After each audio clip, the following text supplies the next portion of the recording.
Assalamualaikum warahmatullahi wabarakatuh. Hi guys, how are you? Welcome to the third group of English Phonology. There are Siwi, Apri, Astuti, Dhuha, Soffiyah, Nurul, Azizah, and Hasty Hidayanti in the third group. Today we will discuss about place of articulation. Before place of articulation, let me tell you about phonology. Phonology is a branch of linguistics concerned with the systematic organization of sounds in language. And then place of articulation. In articulatory phonetics, the place of articulation, also point of articulation, of a consonant is the point of contact where an obstruction occurs in the vocal tract between an articulatory gesture, an active articulator, typically some part of tongue, and a passive location, typically some part of the roof of the mouth, along with the manner of articulation and the phonation. It gives the consonant its distinctive sound. In the place of articulation, there are bilabial, dental, alveolar, labiodental, post-alveolar, retroflex, palatal, velar, uvular, pharyngeal, epiglottal, and glottal. The verse is bilabial. Here the obstruction is created using both the upper and lower lips. Bilabial consonants. Mah as in man, bah as in pen, bah as in ben, wah as in water. And the second is labiodental.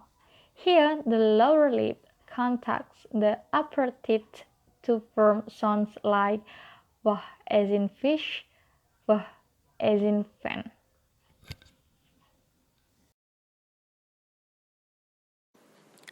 Dental.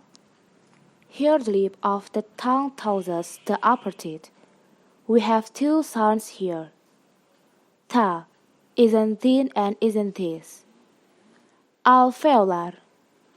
Here the abstraction occurs at the alveolar ridge. That bouncy ridge just behind the upper teeth. We have two a truckload of sounds here. Na isn't Nile. Ta isn't tone. Za isn't zoo. La isn't Palato-alveolar. Occurs slightly deeper in the mouth than alveolar. Sha and Zia. Retroflex. We have no retroflex consonant in English. They are formed by curling the tongue back into the mouth and touching the roof of the mouth in the general post-alveolar area. Well guys, the next from place of articulation is palatal.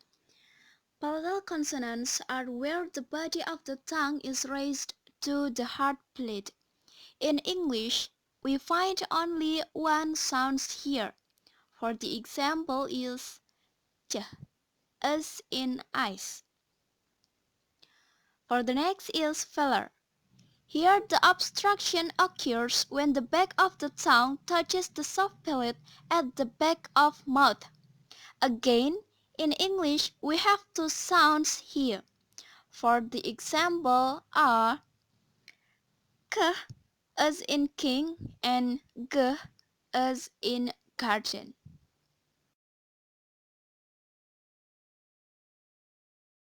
For the next is uvular.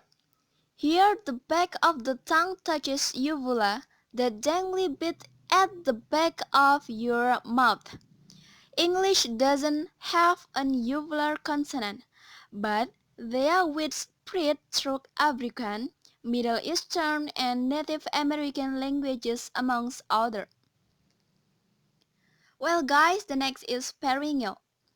Here where things start to get a bit wet, pharyngeal consonants are articulated with the roof of the tongue against the pharynx.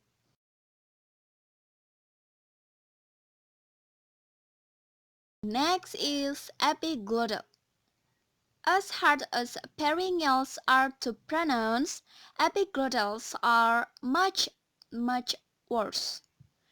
Epiglottal consonants are articulated using the airy epiglottic folds against the epiglottis. For the last one is glottal. Glottal articulate using the glottis. For the example is H as in home. Well guys, there are our explanation about place of articulation. Thank you for your time to watching this video. Hope you like it. See ya. Wassalamualaikum warahmatullahi wabarakatuh.